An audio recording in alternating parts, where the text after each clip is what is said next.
সকালবেলা যখন ঘুম থেকে উঠি না, মনটা যদি ভালোও না লাগে বা ঘুমটাও না কাটে, এদেরকে দেখলে ঘুমটাও ভেঙে যায়, মনটাও ভালো হয়ে যায়। ব্যালকনিতে এত সুন্দর রেইন লিলি ফোটে, কি আর বলবো।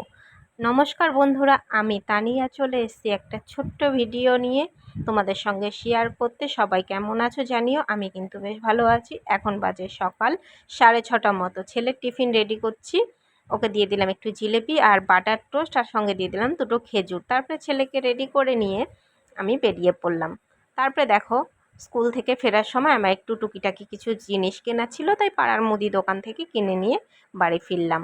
একটু কন্ডিশনার, আর ওইটা বলে হচ্ছে গিয়ে হ্যান্ড ওয়াশ, আর আলু, আর ওইদিকে ছিল কমফোর্ট। যেহেতু বর্ষাকাল, একটু কমফোর্ট না দিলে জামা কাপড়ে কেমন জানি একটা গন্ধ ছাড়ে।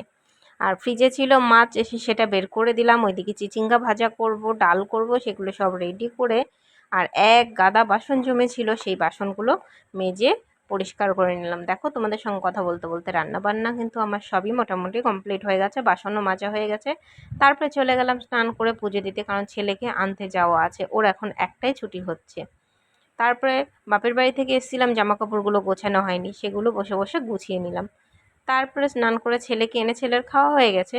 দুপুরবেলায় কিন্তু আমি আর ছেলের বাবা খেতে বসলাম, তাই সেখান থেকে একটু ভিডিও ক্লিপ শেয়ার করলাম তোমাদের সঙ্গে। ওর বাবা কিন্তু আসতেই চায় না, বাড়িতে থাকলে জামা পরা থাকে না, তো সেই কারণেই আরও আসতে চায় না। আর ছেলে এসে উকি মারছে, দেখছে আমি ভিডিও করছি।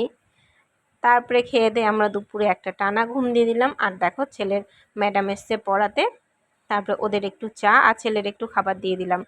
বেশ অনেক তাড়াতাড়ি চলে এসেছিলো পড়াতে, সন্ধ্যা কিন্তু তখনও হয়নি। কারণ আজকে জানো তো, ছেলে আর আমি একটু মেলায় যাব বলে প্ল্যান করেছি, তাই টিচার পড়িয়ে যাওয়ার পরে আমি আর ছেলে মিলে রেডি হয়ে নিলাম মেলায় যাওয়ার জন্য।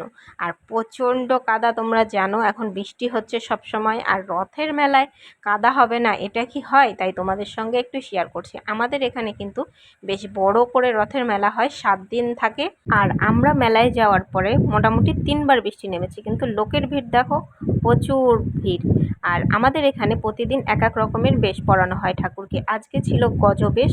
আর দেখো প্যান্ডেলটা। তারপরে আমরা একটু রথটাকেও দর্শন করে নিলাম, আর রথের দড়িটা ছুঁয়ে নিলাম। আর আমার ভিডিওটা আজকের মতো এই পর্যন্ত। যদি ভালো লাগে একটা লাইক করো, কমেন্ট করো, শেয়ার করো। আর তোমরা সবাই ভালো থেকো। আবার দেখা হবে অন্য কোনো ভিডিওতে।